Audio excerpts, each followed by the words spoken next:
Welcome to the Upshot, Multi-World Disc Golf's podcast about the latest in the disc golf world. I'm Charlie Eisenhood. He's Josh Mansfield. It is Tuesday, October 22nd. The 2024 Disc Golf Pro Tour season has come to a close. Pro Tour Championship wrapped up this weekend. And hey, what do you know? Big Money Missy takes it down for the third time in her career. We should have seen it coming. Why didn't we pick her? I don't really have an answer for you. Meanwhile, she's so consistent. I know. Gannon Buhr comes back from 6 strokes behind Ricky Wysocki in the final round to win one of the biggest comebacks we've seen in years. Really one of the biggest comebacks of all time. Definitely the biggest comeback ever at the Pro Tour Championship. Although, you know, there were not really many chances to come back from 6 back this tournament in the past. Josh, it's been a great season. And, you know, I think I at least I'm ready for a short break. I don't know if I'm ready for, you know, a 4-month break, but that's how it goes. Yeah. Well, Charlie, the nice part is it means that we get to start looking at some football. And at the beginning of the season, if I told you through week 7, the Broncos would have a better record than the Niners, what would you have said? I probably would have taken the bet, and then I would have had some I'd have wear a Broncos helmet on the show or something. That's right. Well, it was very nice of Brandon Ayuk. When your team is Ayuk. Garbage, you get an easy schedule, Josh. I hope you understand. Listen, how strength of schedule is not a real stat. Leave that for the NCAA. It was so nice of Brandon Ayuk to hold out for so much money to go and have a season-ending knee injury. You know what, Josh? We're moving on. All right. Next week, we got to finish Pro Tour Championship stuff. So let's talk about MPO. I mean, a lot of people didn't turn it on. And I'm going to be honest with you, I didn't turn it on right away. I didn't start watching that whole round. I think I flipped it on around hole 6 because I saw that the gap had closed a little bit. And I was like, you know, it's Gannon we're talking about here. Let's just see what happens. And immediately he ties it up and then takes the lead.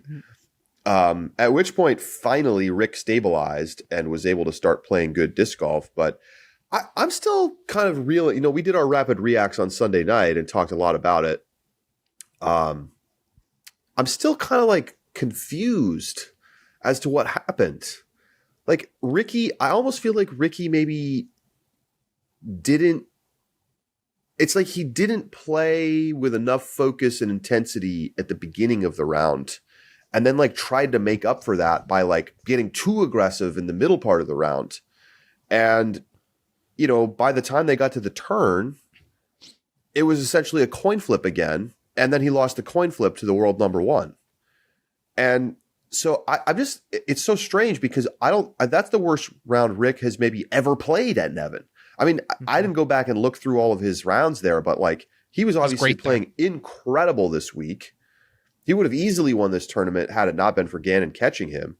And it's obviously a super disappointing way for Rick to end his season. I mean, he comes out in the interview little thing after the, you know, top 3 people get interviews. And he's like, very frustrated, incredibly frustrating, you know, whatever. Congratulations to Gannon. But God, this was so frustrating. And then like throws the mic down. You know, I think what was the part that's craziest to me, Gannon said in his post-round interview that the day before on Saturday, he was talking to Gavin Babcock and said, I need to shoot 3 down through 5, or I need to make up 3 strokes through 5 holes. So I need to cut the deficit in half through 5 holes. That's my goal. That should not have been in Gannon's power. That Ricky should have said, oh, wow, that's a nice round, Gannon. Look, I can shoot well, too. Like, there's no reason that Gannon should have been able to dictate where the score differential was at so fast in the round. And I think that speaks to your point about Ricky just playing with like what felt like a lack of focus.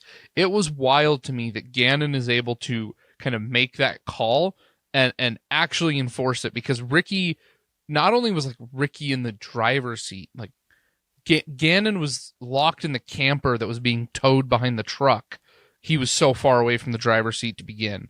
And just immediately, like, he drops in through the sunroof first thing in the morning and says, like, hi, Rick, like, this is my truck now, and took off. It was crazy. I cannot believe how fast Gannon took over that round. It's gotta be, and I think the hardest part, and we talked about this on the Reacts, Ricky has lost a bunch of rounds to Gannon where the situation was flipped. Gannon had played just a little bit better all weekend long and comes out with 4 or 5 strokes, and it's just too much of a deficit for Ricky to overcome. And this time it was flipped, and Ricky was the one with the lead, and you're like, okay, great. Like Rick doesn't have to chase Gannon; he just gets to defend a lead.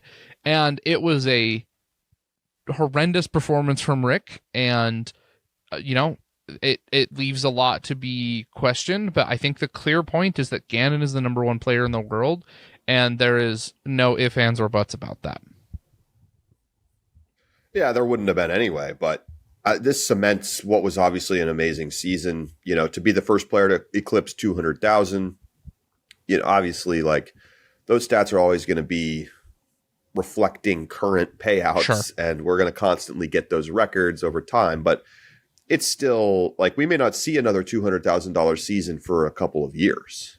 I mean, unless Gannon does it again next year, it could be 10 years. I mean, sure, maybe Gannon is just that tremendous that he continues to separate from everybody else. It's definitely let me give you a stat.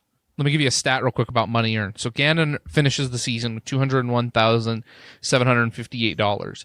The amount of money that he won as a winner, so when he won the tournament, $155,000 of that. So 75% of that money he earned by winning. Ricky earned $127,000. A really good season by itself, right?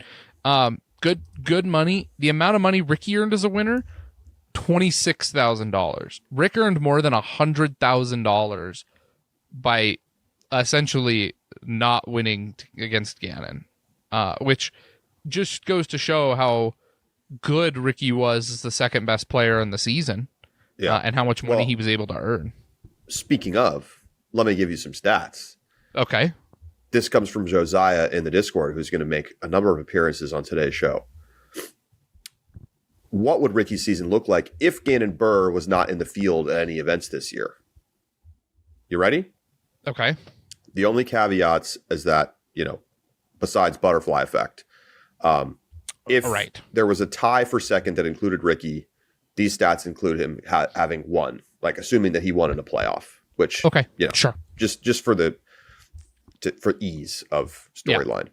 Honestly, a fine assumption for me. Yeah. Ricky would have won his first major in 7 years at the European Open. He would have been the 3-time back-to-back-to-back Pro Tour champion. He would have finished with 8 Elite Series and major wins. 4 Pro Tours, a Pro Tour Plus, a playoff, the champs, and the major. He would have, of course, easily won Player of the Year and would have earned about $43,000 more in cash payout and would have had a season total at around $170,000 as a result, which would have easily set the record. So, I mean, literally, Gannon was a stopper to Ricky at many tournaments this season. And that's, I can see why Rick would finish out his year screaming, "I'm very frustrated," into a microphone. And, I think we maybe have seen the seeds of a brand new rivalry. And I was ready for it to be Gannon versus AB, but I don't think we're there yet. We could still get there. But we really only saw those guys go hard battle one time the whole year. I mean, arguably Texas State's, but that was like a similar situation in some ways to what we saw this weekend, but with Gannon further back. And so then, they did USDGC, but even that was like kind of like it was already over at the turn. Right. So I think, Gannon versus Rick was the number 1 top of the leaderboard battle this season. And it happened a bunch of times. And for a while it was like, okay, they're like kind of friendly out there. And now we have Rick telling Gannon on hole 8 after he gets time warned by the marshal, not by Ricky, notably. And that's a mulligan from our rapid reacts because it was not clear on the broadcast at the time. But Rick was like, yeah, you took over a minute, like said it out loud to him. And a totally legit call from the marshal. Sure. Ricky's correct, but the salt, it's there now. I mean, listen, if you're Gannon, you've got to be thrilled at the dynamic of this rivalry, because it feels like a Cowboys Giants rivalry for so long, right? Where it's Gannon just won so many times and foiled Ricky, and Ricky, being the competitor that he is now creating this very interesting dynamic. I think in order for this to continue, I would love to see, Clapp and Ricky get one or two in these situations against Gannon and really like kind of use this thing that he does, right? This clapping, the getting in Gannon's face, the salt, and get a couple wins from it and see how Gannon responds. Because all we've seen this season, and I'm trying to remember on Ricky's wins, I don't think Gannon was the guy that Ricky was beating in a close matchup at any of Ricky's wins. And so... Yeah, we'd have to go back through, but I agree. European Disc Golf Festival was Paul. Yep. And Gannon was like phone it in mode that week. Yeah. And then it was like Jakub Semerad, I think, for Sweden. Anyway. Or Krokol, whichever one he won. The long story though, long story short, is I want to see how Gannon reacts when Ricky gets a couple on him.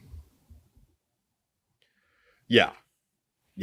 I mean, this was the chance, right, for Ricky to really stamp and kind of like put a little bit of a sour taste in Gannon's drink at the end of the year, and instead Gannon ran him down. And look, like, it's not like Ricky was horrendous. He shot a 1033 rated round. I just went through, I think it's his worst round at Nevin by rating from the last 3 Tour Championships, which makes sense. I mean, he's literally won it the last 2 times there. Right. But, Gannon was tremendous. I mean, he goes 7 under through 10. Like, it was a little bit of both. Gannon's round was 1077 rated. I believe that was the highest rated round. No, not certainly of the final day. Round 2 was electric. Round 2 was some of the best disc golf of the year. In fact, I would say if you didn't watch this weekend, I would say you could kind of watch the highlights of the final round and get the story. Go back and watch round 2 in its entirety on Jomez. That was the best disc golf round of the year, maybe. Yep. It was incredible. Spectacular. Gannon shoots a 13 under, Ricky shoots a 12 under, 1092, 1086 rated respectively. Neither guy has a bogey. It was absolutely unreal. These dudes were on fire. Let's see. Ricky hit 5 circle 2 putts, including one from 60 and 2 from outside 40. Gannon only had 1 circle 2 putt, which he made, but otherwise literally just had like 25 footers the whole round. They were just carving up these fairways and clapping back and forth in each other's face. It was awesome. It was a great round. It's a spectacular round. But like obviously this result doesn't really change that much about the way that we look at this season. It just kind of caps off what Gannon was able to do. Correct. Very, very clearly the best round since 2019. It's right there with that Paul season. Macbeth 2015 is not going anywhere anytime soon. That was one of the craziest. It would take a major sweep in MPO to come close to being able to talk about it in the same vein as that Paul season. Gannon didn't win Worlds. Like that automatically puts a damper on your season. 1,000%. And I think Gannon would tell you the same thing, right? Gannon is very thrilled with this season, obviously, but it definitely is missing the capstone that is Worlds. Charlie, there's actually something interesting here, and I'm not going to go too far down the rabbit hole, but we actually may have excluded a season that we should have looked at when we were comparing best seasons, and that's Wysocki back in 2017. So that year, okay. This comes on Reddit. I will credit them. I've got the graphic up right now, but I'll give credit in just 1 second. So back in 2017, Ricky won 2 majors, and then podiumed at a third. He had 8 wins and 14 podiums on the National Tour, DGPT, or Disc Golf World Tour, for a total, and if you take the encapsulation of the tour, of 10 wins and with 17 total podiums out of 19 events. So a very good season as well. I don't know if it was as consistent. This doesn't take into account average finish, so we could go take a little bit closer look if we wanted. I just did a quick look at that. Average finish was 2.3. Good season. Very good. Good season. This comes from Many Influence 7708 over on Reddit. So big thanks to Many Influence. Good stuff there. I hadn't even considered Ricky's 2017 season. Yeah, he finished second at USDGC that year. He never missed the top 7. He was 7th at European Open. That was his worst finish at Elite Series and Majors. Otherwise, he was pretty much on the podium every time, except for Pittsburgh Flying Disc Open, which is an NT, and Ledgestone, where he finished 4th. It's a great year. I still think Gannon's, given the field, given everything else, is going to be above that, but it's probably in that mix. Maybe the next one after this. Yeah, it was a worthwhile addition, I will say, that to the conversation that we overlooked. So for sure. Glad we found that. Can we quickly talk about the format?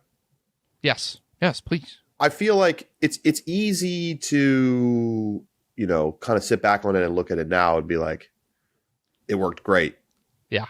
And I think I'm going to take the easy way out here. I think it worked great.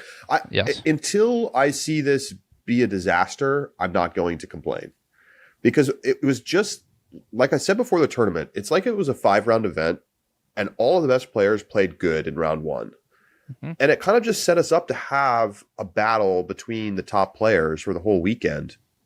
And the small marginal benefit that Missy and Gannon had by winning the points series was enough to help them win the tournament. Yep. But just by enough, just a little bit. And so, Gannon's single stroke advantage over Ricky was the margin. Missy wins by 2. And, her margin was 2 over Kristen, right? So, or maybe 3. I guess Kristen was 4th behind Holland and Owen. I think that's right. Yeah. So, again, just enough.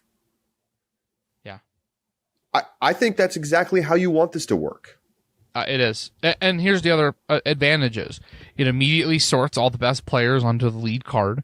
There's no sponsorship. There's no, right? It's just... Yeah, I don't have to watch the god-awful USDGC feature cards on day one.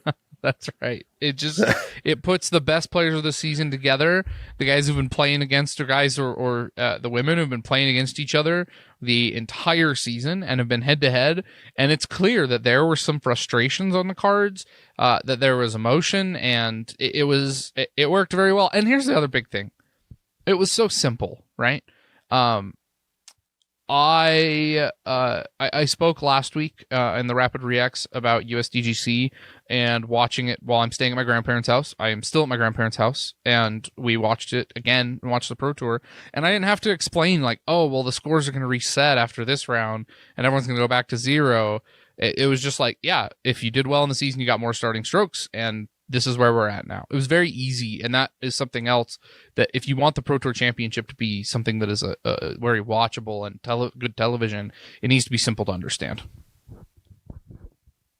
Yeah, I mean, score one for a simple tested format Like, this is still never going to feel like a major championship. And I think that's okay. Like, if we could get the best players going head to head from the start of the event, with some cushion to, like, even if they have a bad round, still be in the mix. Like, that is exactly why you do this.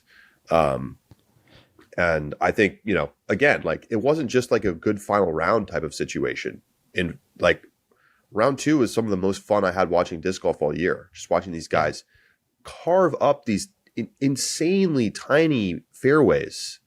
Like, it shouldn't be possible. And here they are just tearing it up. It was awesome. How about Missy? Oh yeah. Yeah. Now finish your thought. Sorry. Well, I was going to say, I think now might be the perfect time. And we'll do this in a second for FPO as well, but I think we should cut to Josiah's chart here with the money made for the disc golf Pro Tour Championship. Let's do it. Because I think this highlights well. Right, yeah, it highlights well the formula or the success of this format.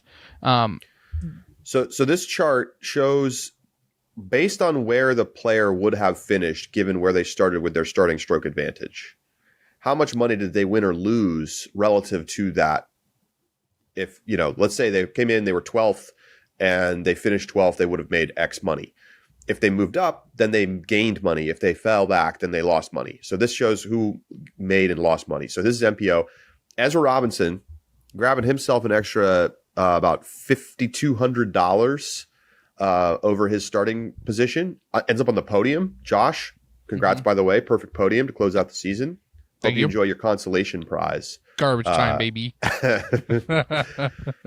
Evan Smith, James Proctor, Casey White, Isaac Robinson also really improving their standing. Nicholas Antela lost himself almost $5,000. Anthony Barella also not a great weekend. Macbeth falls back. Chris Dickerson, Joey Buckets. Joey Buckets kind of went cold at the end of the year, huh? Yeah, he did. I think that says a bit about where he plays well. We didn't see a ton of success in the woods. We saw most of it in park or golf style courses. I wonder if that's just what he prefers. Yeah. So, kind of cool, right? Like, you can play your way up, you can play your way down. Like, obviously the best players are probably going to win. But here's the thing. Gannon and Ricky were going to be at the top of the leaderboard even if everybody started at even par. That's right. It wasn't that close. Yeah. I agree. All right, let's talk FPO. Talk Missy. I'm just so impressed by Missy. To come back after kind of like a sluggish couple of opening rounds. She shoots a 1 under in round 1. She can't putt at all. She goes 4 for 10 from circle 1. Round 2, still not putting great. 67% round 2. Puts together a better round because she led the field in circle 1 and circle 2 in regulation. And then just kind of like locked in and shot the hot round on the final day. And that was, she went out and won it in a situation where it could have been her own or Kristen. Yep. It is so remarkable and to the ability of Missy to come in the moments. And it's crazy, because Big Money Missy is a moniker that we've given her that is, it's said jokingly. And the reason, remember this came from the year that she won Throw Pink, followed by the Pro Tour Championship. And just all of a sudden went from like nothing all season long to skyrocketing and getting what I still consider to be not necessarily a deserved Player of the Year award. The recency bias of voters on those 2 wins and the amount of money that Missy made were enough to propel her to a Player of the Year over a much better season from Paige. But she won 2 events that, like, most players would probably pick majors over Throw Pink and the Tour Championship, but they just bring lots of money. She also wins Ledgestone. I think it is a testament because those events are ones that are, they're multiple rounds. They have very difficult, challenging courses. And for Missy to continuously and regularly win these style of events goes to show the kind of level that she plays at when the pressure is at its highest. And unlike some players who I think falter when the pressure kind of amplifies, Missy has demonstrated time and time again, and continues to demonstrate time and time again, that when the pressure is the highest, it seems to be when she's the most comfortable and thrives. Yeah. I mean, it's pretty sick. I mean, she's a 3-time winner at this tournament. She's got multiple spots in the, top 10 biggest cashes all time list in FPO. And like, she's doing it on different kinds of courses. It's not like she's only winning in the woods. Although I think after this season, I'm pretty happy to say that Missy's clearly a top 3 woods player on earth, if not number 1. Like, who do you put ahead of her right now? Maybe you can make a case for Evelina, who's just so amazing at hitting gaps and throwing far. But like, look at some of Missy's wins this season. But Right. what were Missy's full list of wins? Let's go through it. I'm pulling it up. Okay, well, She won of course wins Pro Tour Championship. She wins MVP. Yep. European Disc Golf Festival, Preserve, DDO, U.S. Women's. That's So- a pretty grab bag for the Balanced. course style. I mean, I know, Yeah. but you look at some of these wins, right? MVP, U.S. Women's, Pro Tour Championship. Like, we're talking woods. Yes. And how did she do at Champions Cup? I forget now. She's obviously played awesome at Ledgestone historically, with Northwood Black in the field. Champions Cup, she finished 7th, so not her best weekend. But I'm trying to think about who I put above her, and it's not Kristen. No, it's not Kristen. I actually think Kristen maybe is a little bit worse. Yeah. I think Kristen, the reason that Kristen has traditionally succeeded, quote unquote, in the woods, is that a lot of our woods tournaments are paired, and the most important woods tournaments are paired with open courses. You think of GMC, for example, Worlds, almost always paired with heavily wooded and an open course. And so some of her wins have come in wooded courses, but they've come when they're also paired with something that is a little bit more favorable to her style, which is park, right? Kristen is one of the, if not perhaps the best park style golfer we've ever seen. Easily. Yes. She's been such a beast. I mean, look at her wins here, right? So Waco, Jonesboro, Music City Open, Crokle, European Open, GMC. There are some combo woods open tracks in there, but it's a lot of like open parky golf.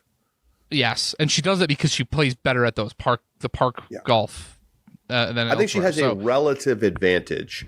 Obviously, as the best player on the earth, she is still going to win on woods courses sometimes. But I think, she obviously could have won this weekend, but I don't know. Like, sometimes her release point gets a little off. And when she's a little off, she's hitting trees and having problems. And I feel like Missy doesn't really tend to do that. Like, she can't throw as far as Kristen, but she's more likely to just be kind of like putting it down the middle and keeping it really simple. And I think you said a great thing on the reacts, which is that like Owen has to use a lot of side-to-side motion with her flexing shots, and that can get her into trouble. Although she's still obviously, for her to succeed as much as she did at Nevin is kind of crazy. It is crazy. The gaps required to hit. Yes. The other thing about Kristen is that I think she tends to rely on discs that are more stable. You don't really see a lot of hyzer flips. You see like baby fades where maybe the release point is flat or just a little bit of flat with fade.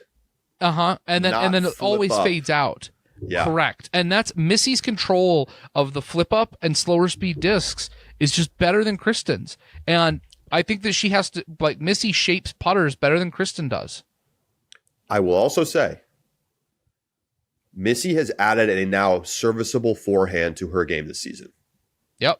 And it has won her a tournament at MVP. Yep. And she was using it to good effect at Nevin. Not all the time, not a strength by any stretch, not anywhere near the stratosphere that Kristen's forehand is in, but it is now a tool in her bag that has not existed historically. The margin of difference between those two players is minimized because Missy has a serviceable forehand. Yeah. Great year for Missy Gannon. I mean, not going to win Pody.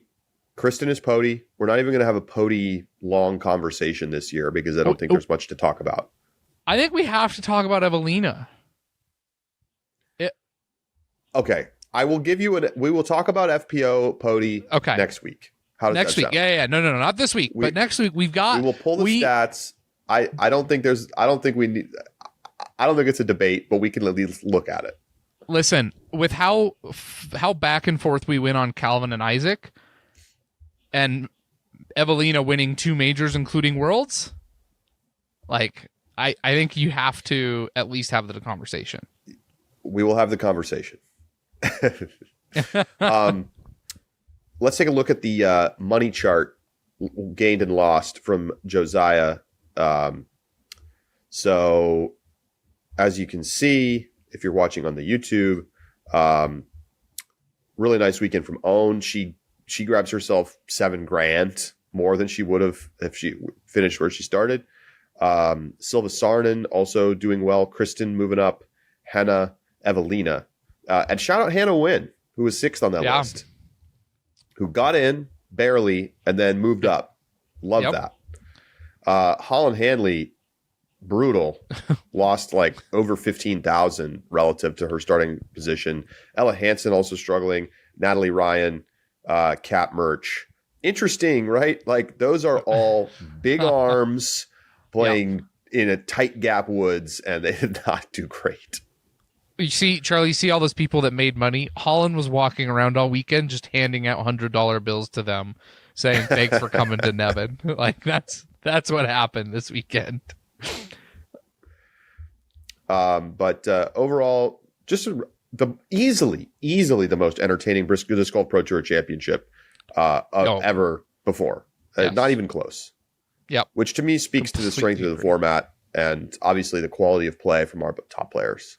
And listen, I always hesitate to say this because I get that, Nathan Queen is a fan favorite, and rightfully so. He's great. And it's exciting kind of to see players like him win events like this. This is a more meaningful style of excitement, right?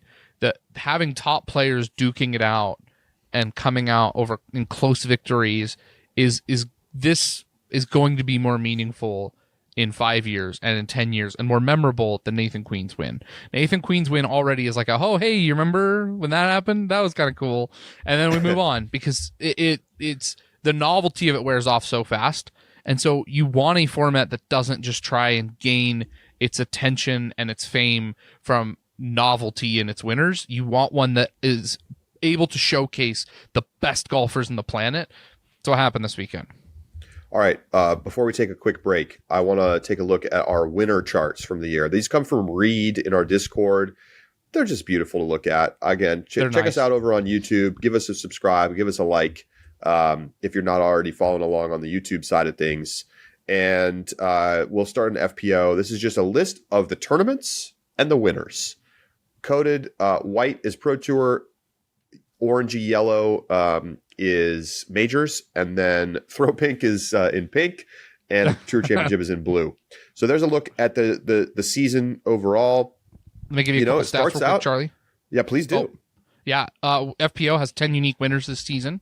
6 of those 10 winners won multiple events, and then I was interested because Annika Sten and Emily Weatherman are your two. When I was looking to go poll who was the lowest rated winner, I went and double checked. Annika Sten's actually 969 rated at this point. I am sorry that I considered you Annika. That is a disrespect on my part. She's very well rated. Emily Weatherman comes in at your lowest rated winner at 946 on the season. Definitely an exciting win for Emily and the one that I think she's going to remember for a while.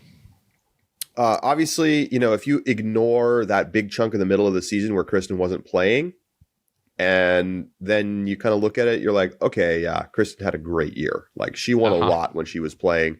But, what a start to the year, right? We had all those 1,000 rated winners to kick things off.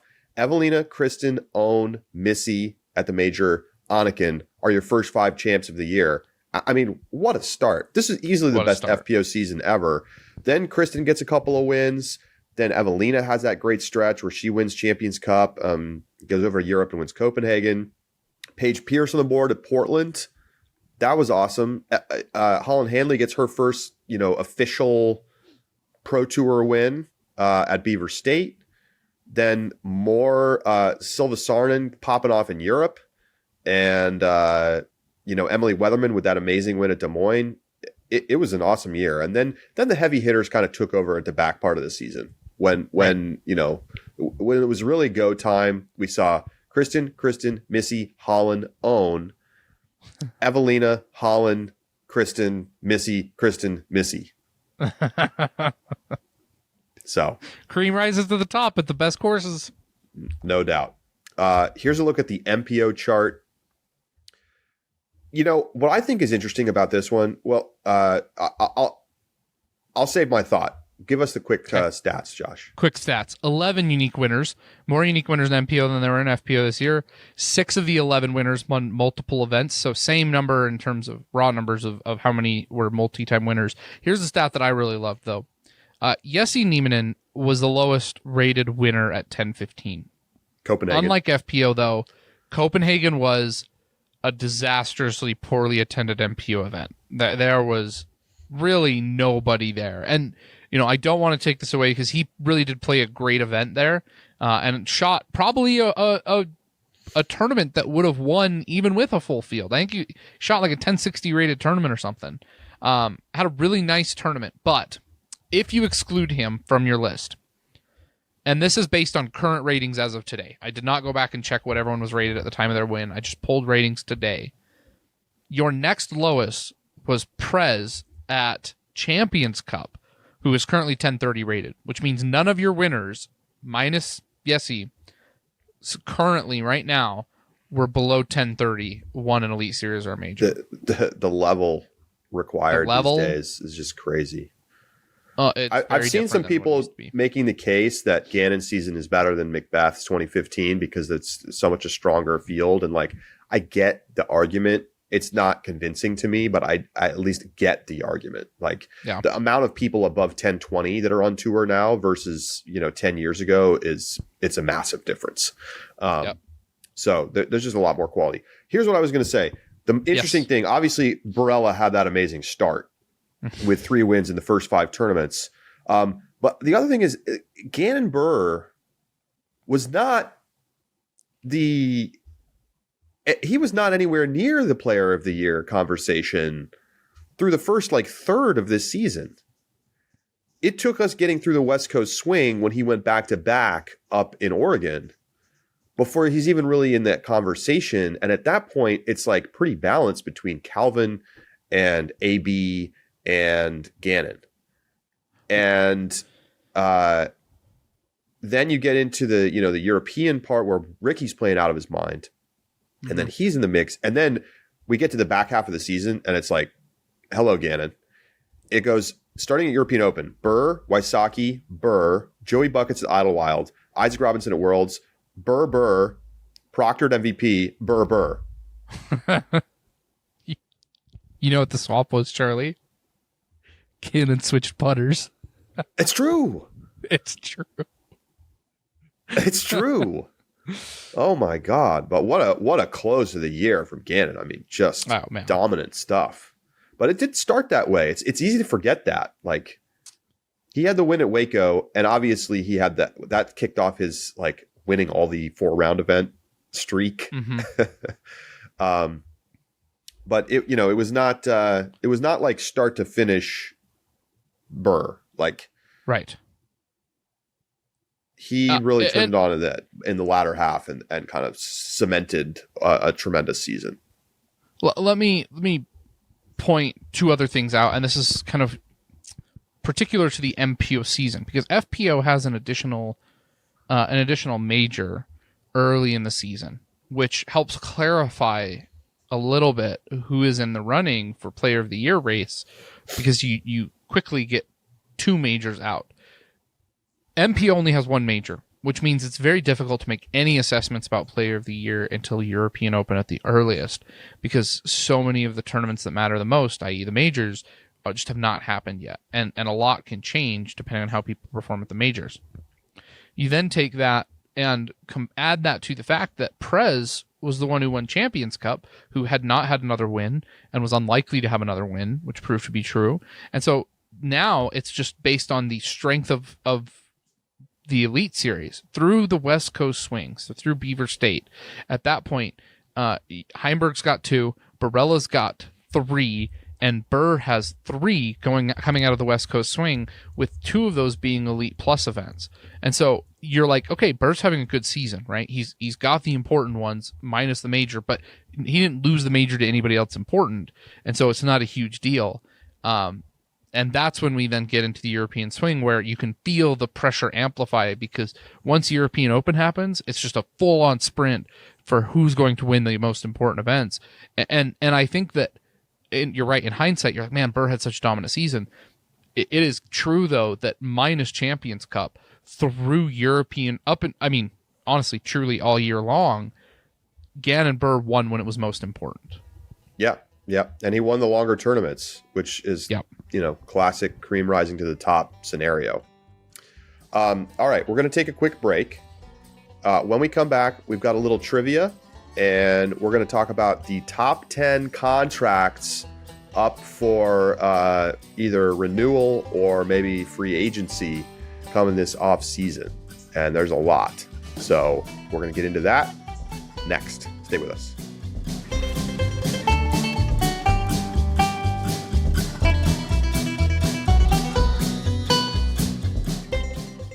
The Upshot is presented by Pound Disc Golf, makers of the best bags in the sport. Well, the iconic Octathor bag is available in a couple of brand new colorways, Bordeaux and Charcoal, live right now on the site as of today. And last week, they dropped a beautiful Charcoal and Brown Bear. So if you'd like a more earth tone bag, check that out. It's all available at pounddiscgolf.com. If you like a smaller bag, check out the Rufus or the new Vagabond if you're looking for a shoulder bag. They're great. Keep it in your trunk. That's all available at pounddiscgolf.com. Are you tired of being tired? Are you ready to get 8 hours of unbroken sleep? If you answered yes to either of those questions, today's sponsor may be able to help. Sunset Lake CBD is a hemp farm up in Vermont making CBD products designed to help you get better sleep. Sunset Lake tests every product for potency and purity and puts the results online for all to see. They'll even mail you a copy with your order. That includes all of their nighttime products. Sunset Lake carries gummies, tinctures, and soft gels designed to help you get to sleep gently and naturally. I used the Sunset Lake Sleep Gummies when I was heading out to Australia and back, and a little bit of melatonin in there, plus the CBD, helped me get to sleep, stay asleep, and get right through the jet lag, no issues, even if I had to rock the sunglasses sometimes on the pod.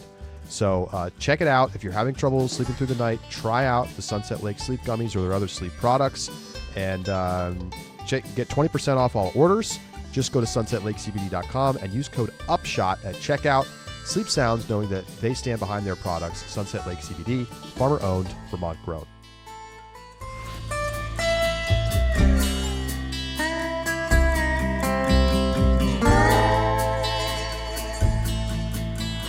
Welcome back to the Upshot. I'm just going to throw up the guns real quick. Points champ. The prophecy streak for me was just nobody could catch up. Crazy. I crushed you. You weren't even. You crushed me. You weren't even in my mind down the stretch of the year. I was just like, can I keep this hot streak going? But I did have to hold off a number of subscribers in our Upshot picks competition. There are almost 100 people in there, I think. Yeah. Charlotte almost caught me. She almost caught me, but she picked the wrong Robinson on her podium. If she had picked Ezra instead of Isaac, she would have beaten me. Which, congratulations, it's great picks. To come that close to the profit is really is great stuff. I was not talking about you, Josh. I thought you were talking about Ezra pick. Come on. No. I'm giving Charlotte her props. Charlotte deserves props. Charlotte had a great season. By the way, we got to take a look at our fantasy draft stuff. We're gonna have Jamie Thomas back on to break all that down. I think we screwed him, Josh, because we made him drop James Proctor, and then he won MVP. Here's the thing: we got to change our format next year. I think it was We shouldn't have forced anybody to make changes. Yeah, people were big mad about that. They were. Hold on. I'm trying to remember, who did he drop? Or he dropped James Proctor. Who did he pick up in his place? He picked up Paul Macbeth, I think. Yeah, that's tough. He picked up Paul Macbeth, and honestly, I don't think that drastically changes things for him. If anything, that still ends up better for Jamie. Oh, really? James Proctor finished 13th. Paul Macbeth finished 6th. So our force drops of James Proctor and Maria Oliva for Rebecca Cox and Paul Macbeth ended up better for Jamie than if he had kept them. I see Andrew Presnell on his list as his waiver wire pickup.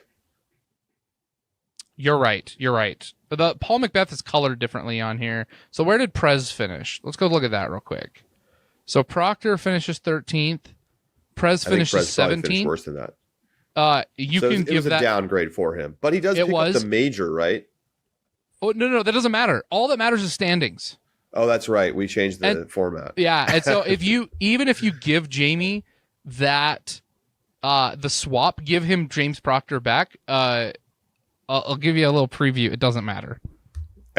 All right. Well, we'll discuss it. It'll be a great way to break down the season and talk about expectations and who outperformed and underperformed. We'll do that soon. Quick purse watch. We already basically talked about it. 300K in the purse. That was down 6.8% from last year. One of a number of purses that we saw have a slight decrease. Interestingly, right, Portland Open was another one where the purse went down. That's another Pro Tour run event. There was clearly pressure on the Pro Tour finances this year, and there were layoffs and there were cost cuts. And, I'm wondering, where do they stabilize? What's it going to take for them to stabilize? We've been talking about turning a profit. Well, there's been no profits turned. Yep. And that's okay. This is a growth business. They don't need to be starting to make money now. They can go out and get millions of dollars in an equity raise. But I think they do need to get to the right staffing level so that they're not constantly growing and then shrinking. Don't worry, Charlie. They have their stabilization factor. Those 10-year anniversary boxes, just money in their pockets. Charlie, let me ask you. I asked this in the Discord. I don't know if I ever saw the answer. As a commentator, would you rather have been forced to promote the 10-year anniversary box or the Nightmare at Nevin hoodies from the Disc Golf Pro Tour Championships? I guess Nightmare at Nevin, because I think it's kind of a clever phrase about the course, but sure. It's just the box, what was that, Worlds? It was 5 times around we were talking about the box. Yeah, it was a lot. So anyway, obviously still a tremendous purse. I don't think anybody's complaining about their huge payday at the end of the season. Yeah. Gannon especially. Speaking of paydays, contract season starts now. Who knows? We might get some contract announcements in the next couple weeks. It's possible. Josh, we have a trivia question this week. What is it? Yeah, so Disc Golf Fanatic pointed this out on Reddit, and I went and did the math myself because I didn't believe him. How many players, according to our contract data, have contracts that are expiring this year? So we have an active contracts tracker. Yep. You can Google it, or you can go to the website and type it in there. And we keep a track of when people's contracts are up. And if we know the value, which for 95% we don't, we put it in there. It's a great place to kind of just follow along and keep up to date on who's got expiring contracts. Yep. Obviously, we don't list literally every player that plays disc golf, but we try to get everybody who's a notable touring player. I don't know. There's a lot of 1-year deals in disc golf. A lot of 1-year deals. Yep. So I'm going to say 60. 84. Wow. 84 players are going to their manufacturers and asking for a new contract. Damn. And it's going to be a lot. It is a manufacturer's market this season. Yeah, that's the truth. Like, where are the big deal? Will we see the big deals? I will not speak of the contract. You know, oh, we're not going to get any surprises this year. Oh, you know, whatever. I have been wrong so many times, but I really think it might be true this year. Charlie, stop it, man. With the market the way it is, and like the players, I mean, there are a couple of really key names up for contracts. Yes. And we're going to talk about those right now. We're going to go through our top 10. So let's go through it. This was a tough list to make. It was really make. hard to pick at the back end of this list, particularly. Yeah. So at number 10, no, sorry, Charlie. Off. I'm gonna cut in. We've actually got an honorable mention. We couldn't even cut it down to 10. Mention. Honorable mention. We got to give honorable mention to Brody Smith's contract.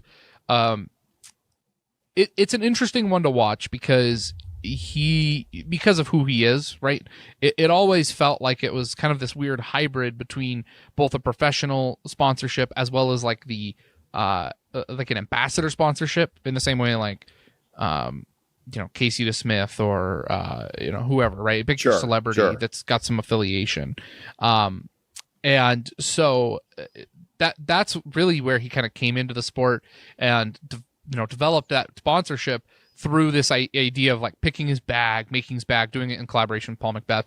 He's up for kind of you know, a renegotiation. He still is very active in terms of like disc golf media and the Tour Life podcast and his YouTube, but he's not playing and probably will not play a full tour again. I mean, I would say relative to the market for like how much is it worth? How much could he make in a new deal? Mm-hmm. He may still have a top 3 contract this season. He might. I'd be surprised if he left Discraft for a variety of reasons. It's just, especially with him basically getting ready to transition out of playing. Like, is there another company that really wants to take that on? And like, does he want to take that risk of making that switch? I mean, is somebody going to throw money at him? Like, that feels like all just the wrong move for everybody involved. Like, This feels like a renegotiation with Discraft.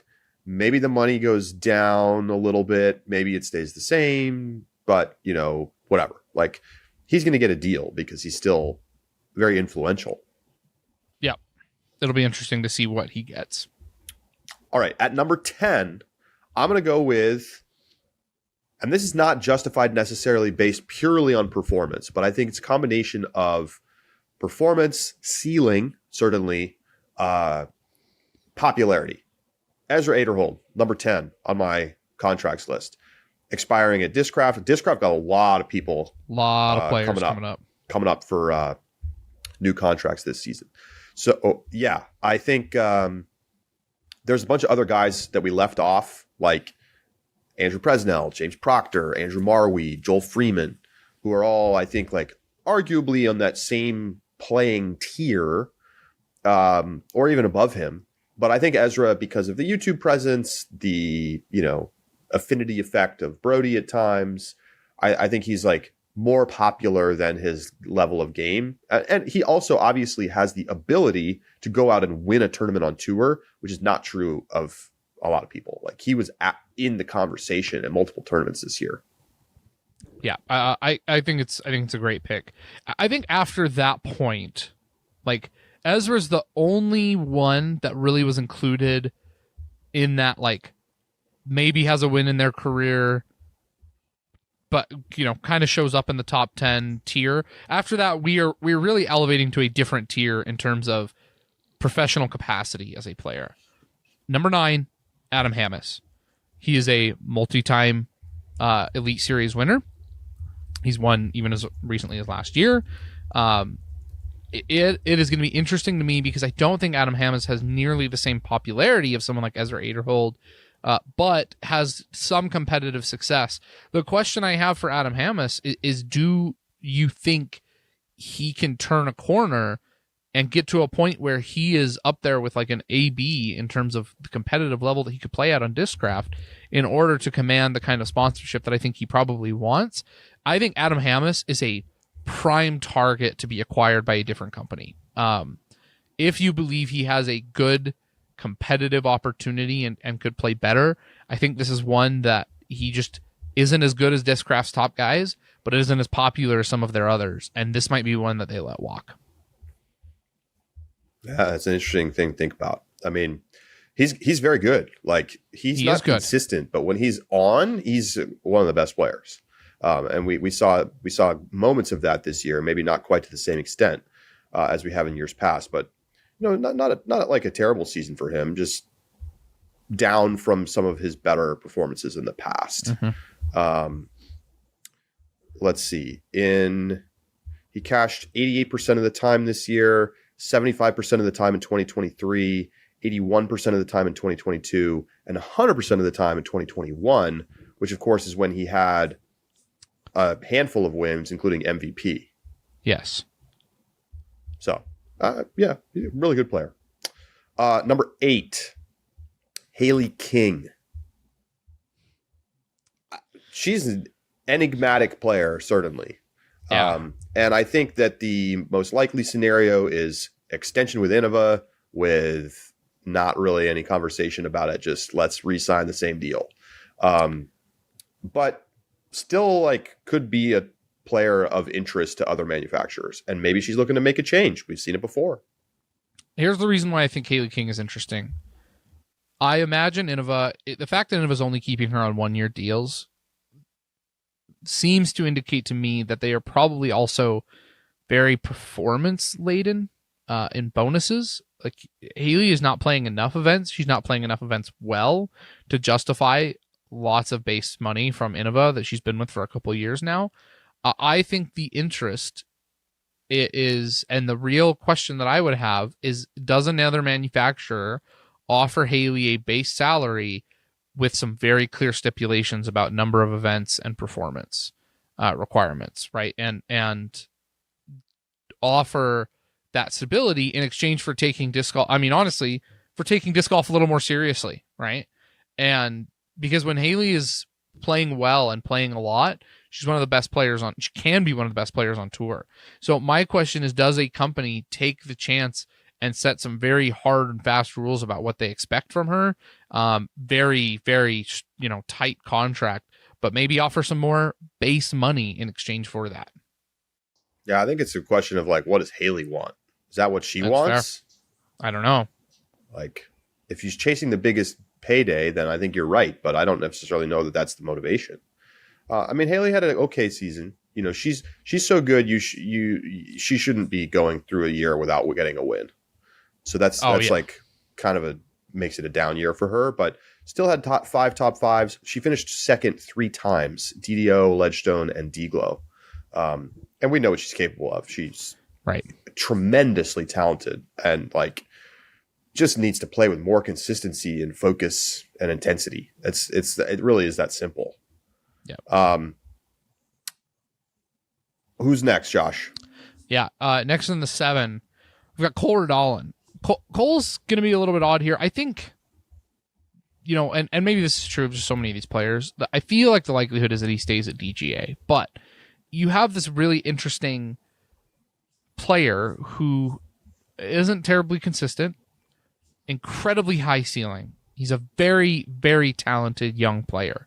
He's very young, and so he hasn't had enough success that he's going to demand a ton of money. So this might be, if you can get Cole on a 2-year deal, 3-year deal, like you could get a lot of value out of a contract that I don't think is going to cost you that much. You do have this interesting wrinkle, though, that he had to miss some time for an injury that I think it was his hip. It's one that I could very reasonably foresee him either having to get like actual interventional work done, or maybe bugging him again in the future. And so given that that's the case, it really is kind of a difficult decision about, do you take this big gamble on a young player who could be one of the most talented players in the field, but you risk a player who is showing signs of possible injury trouble moving forward. I mean, I don't know. I feel like you're overstating it a little bit. Like, unless we see this popping up again for, another couple of seasons, I don't think we need to worry about a kid this age being injury prone. My concern is more about up top. Sure. Injury prone. Eagle. I know, but Eagle is like built stick skinny and like honestly kind of had a freak injury. I mean, I don't know. Like, I understand what you're saying, but I just think that the challenge with Cole is like, can you remember to check when you're at the cash line whether you should lay up the putt or run the putt? Yeah, like stuff like that, right? Yeah. And, I feel like this had to be a learning year for him because he had such a great 2023. He got the Ledgestone win, played out of his mind, 1068 rated event, like crazy awesome. And then, just never really got back to that level at any point this season. And I think, it's hard to go out on tour and he's super young though. Obviously, we've seen what he's capable of and we know that he could – I think he's the perfect candidate for someone to give a contract to because it's not going to be very expensive relative to paying like a Barella. Right. And you're getting a guy who like definitely could make a real splash in the next couple of years once he kind of like ratchets down and learns from a little bit of a down year for him. Yeah. All right. Number 6, we go to Cap Merch. Not a top 5 player on tour probably right now, but definitely a top 10 player. Didn't end up getting any tour wins this season, but had a bunch of good finishes.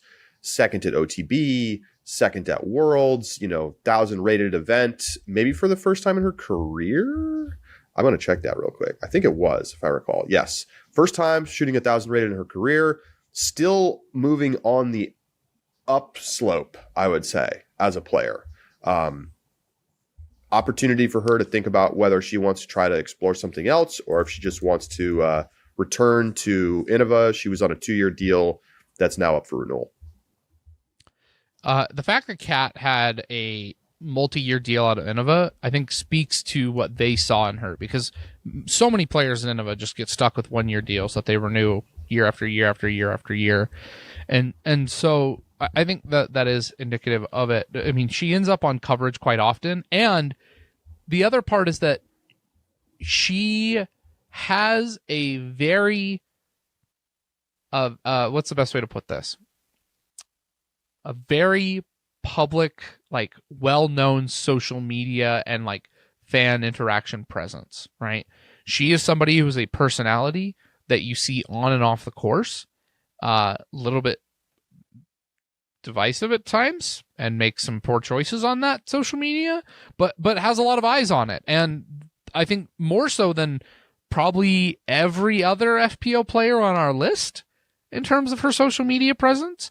And so a lot like Ezra Aderhold, I mean, we may be talking about some players who have higher ceilings or maybe are a little bit better than her, but she does have a lot of, of a public image, and that is valuable in a disc golf contract. So definitely going to be interested to see what happens with Cat Merch. What's next? 5 spot. Speaking of players who I think are a little bit better, Ella Hansen. Ella has, had her entire professional disc golf career at Discmania, now up for renewal, or in her contract expiring. She could be a good pickup by another team that does not have as much FPO depth, but I think she also fits really well with Discmania. When I look at the list, I think she is one of the least likely I would expect to move. I think Discmania has just a big incentive to keep a top FPO player, and Ella seems to be happy and has been happy there. Yeah, but I think they're going to have to pay her more. I think so too. I mean, if I'm Ella, I'm definitely exploring my options because she is we don't have her as the number 1 FPO on this list, And you'll see why in a second, I think. But there's a case to be made that she's the number one like target potentially, because it depends on what you're looking for. But if you're looking for an FPO player with high upside, super powerful thrower, like you want to sell drivers, like let's go. And so, yes, I agree. I think she will stay at Discmania. But if I'm her or I'm her agent, I'm definitely seeing what's out there because of where the market's at right now and of where her game is. You know, even compared to 2 years ago, she has become a consistent top level player. Now, she's not necessarily winning week to week, but, you know, we're talking about somebody who's pretty commonly sitting in that top 5 range. There are more variants than some other players, but still overall, you know, getting the win at OTB is obviously huge, and cementing herself as like a winner on tour. I think she's definitely an interesting one, and a very different type of profile from the Cap merch too. Like, who are you trying to sell to? Like, there is like some personality slash, let me say this, like blue state versus red state kind of like vibes, you know? Like that's the thing. And I don't know how much that affects sales, but like it probably does. Oh, I'm sure it does. Number 4, last FPO on this list, Silva Saarinen. I mean, look, Silva just did a lot of winning this season, is young, getting better and better and better. And, you know, would you be totally shocked if in 5 years she was the best player? Nope. I don't think I'd be shocked. Like, definitely a chance. I might be mildly surprised, but like her game, you know, we talk about players like Ellie Mittling and these young kids coming up with crazy power, and like Silva's not that, but Silva is maybe the best golfer of this young cohort, just in terms of overall game. Can throw solidly far. Yep. Tremendous putter, number 1. It's like her and Owen that are way above everybody else. Steam company. I just think, and the trajectory she's been on for the last 18 months, like, wow. I mean, I think I'm assuming always incumbency advantage. Like, I think she'll stay at MVP, but especially because MVP also is not super deep at the FPO side. So I think they'll be happy to keep her and have that European presence. But definitely a target this offseason potentially. I can see Innova wanting to pick up Silva. I think Silva. It was funny because when I was thinking about Silva and we put Silva on this list, I was like, man, there just seems to be so many other manufacturers that feel like a more natural fit for Silva, right?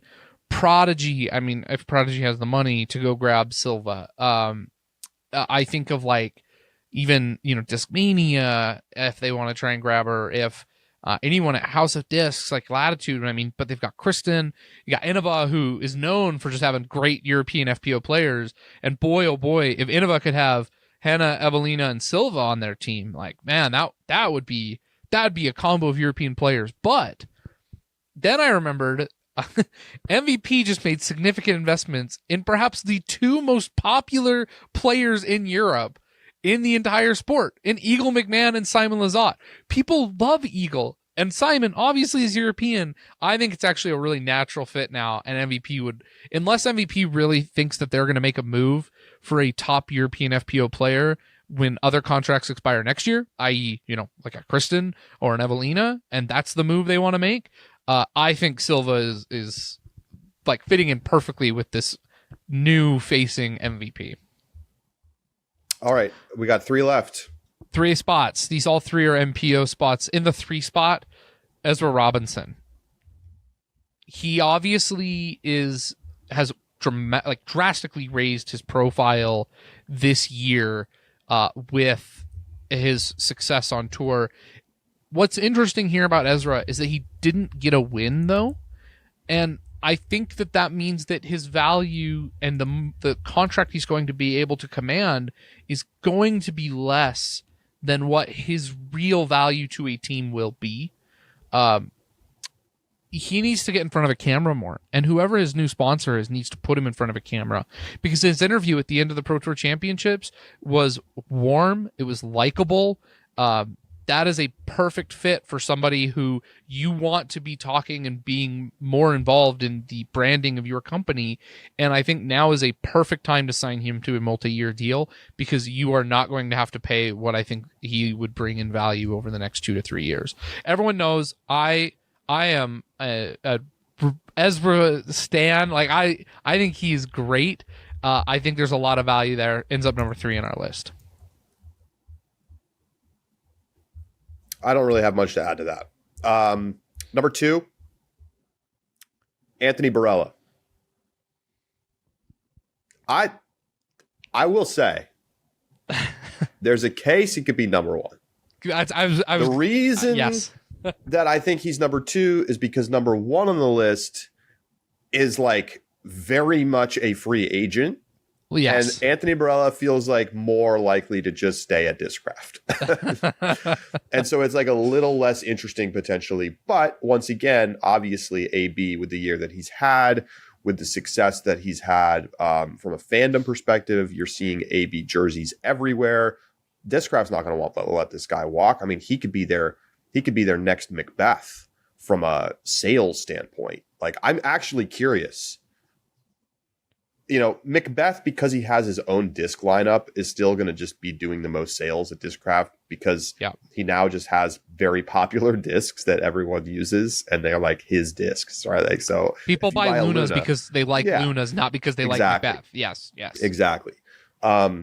So, but like, who's number 2? Like, is it definitely AB? Is it still Brody? Like, I'd love to be able to look at that data. Yeah. But anyway, like, I don't know who owns all the IP. Do all those jerseys belong to Discraft, or does Barella like control his own logo? The Diamondsback jersey stuff matters. Yeah. It does matter. It does. And here's I think it's a re-up situation because it's working well for everybody right now. I imagine he will get paid better after all the winning he's done over the last 2 years. Discraft got his rookie deal basically. So right. Now they're going to have to pay. And I think they will, because I think he's clearly going to be, winning a lot on tour for years to come. Let me add the one other thing that they really need to do. They need to get AB's name on discs that are not the Venom. Venom is... I completely agree. What are they doing? Why doesn't he have his own disc yet? Listen, the Venom and the problem, here's the Venom is like, it's like a 13304. 99.9% of disc golfers have no business touching that disc.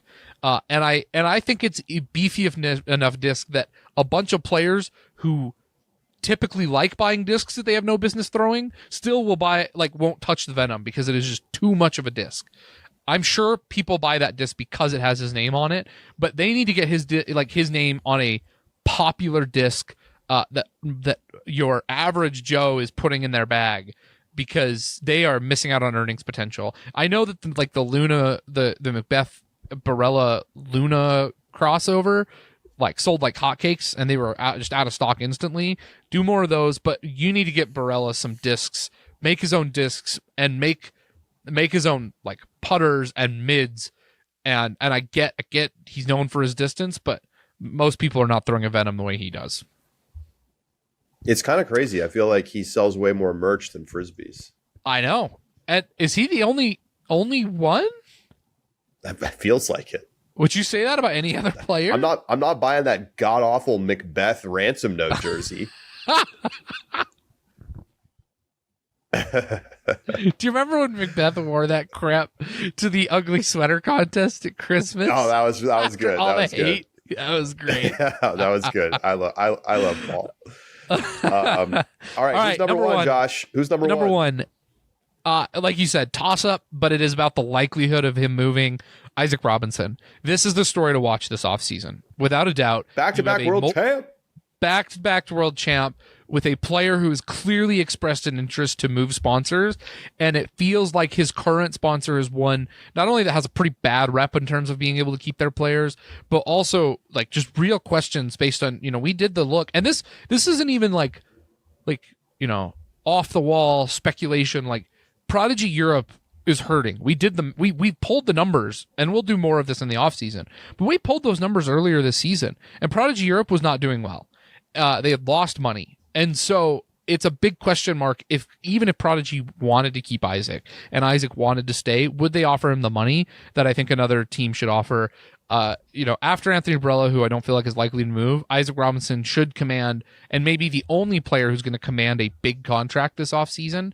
Probably not like we saw during COVID years, but it should be a good contract. And we need to have a little kind of rankings in terms of like odds of where we think he's going to end up. Here's my quote unquote honorable mention, or just like thing to think about. Okay. Kristen's contract is up at the end of 2025 with Latitude. Do they let her play out the year, or do they try to do a deal now and do an extension, tear up the old contract, and put a new one in place this offseason? Ooh, that is a great question. Now, I will note, it is very possible, we don't have the details on these kinds of things typically.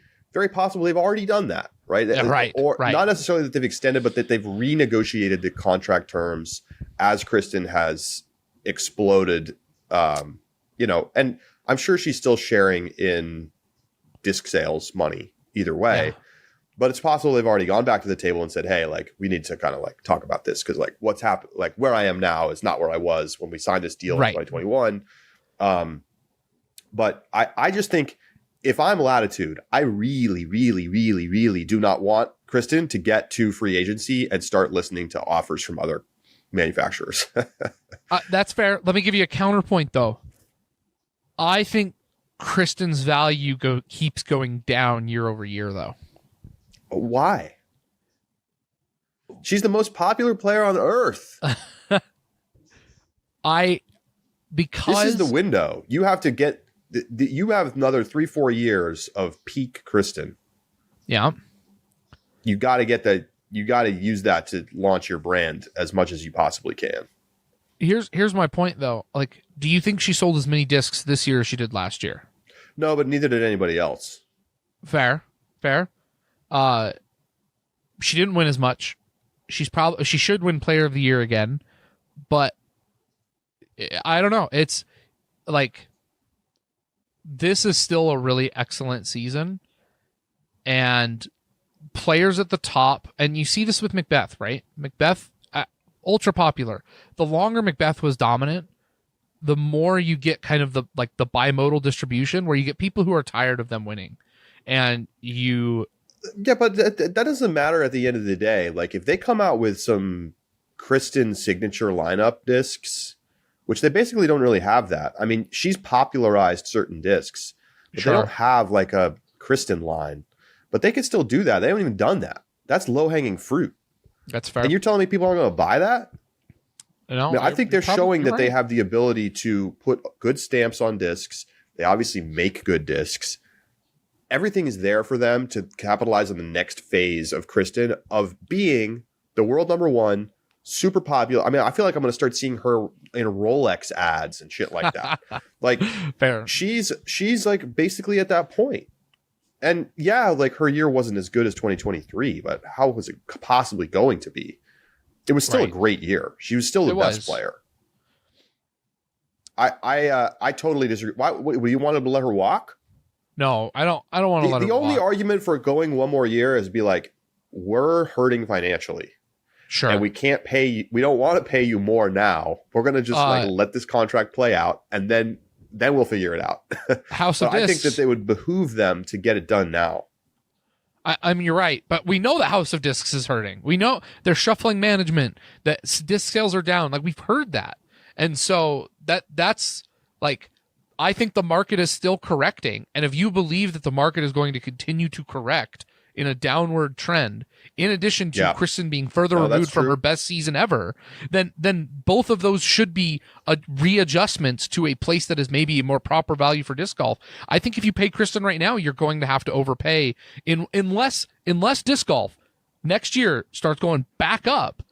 I think in 3 to 4 years, you're going to look at Kristen's deal and go, wow, they had to pay, same way we look at like Eagles' deal, like they had to pay a lot of money to keep her.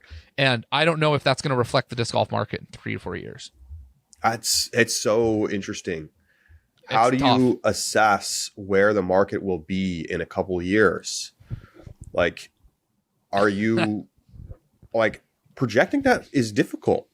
It is. Are you confident that we're going to see us getting back to 10% growth per year? Because if we do that, pour money in. Like, yeah. But if you're not, then it's like a little scary. I don't know. Like, I'm trying to think about like what's the next phase of growth for disc golf going to be, because it's just been down, down, down this whole year, it feels like. Yeah. Very interesting. Great question, though. Yeah, something to think about. All right. Well, that's our top 10 contracts, and of course, there's going to be some crazy surprise. There's always some crazy surprise. Someone under contract is going to bounce, and it's going to get a little wild. It always seems to. Thank you so much, everybody, for tuning in. Check out our Rapid Reacts from Sunday if you missed it. That is going to be our only show this week. I am, as you might have guessed, not at home. I'm in San Diego. The sun has come up during this podcast, so I've gone from like darkness to now some light. But the USA Ultimate National Championships are this weekend in San Diego. This is the Worlds of disc golf.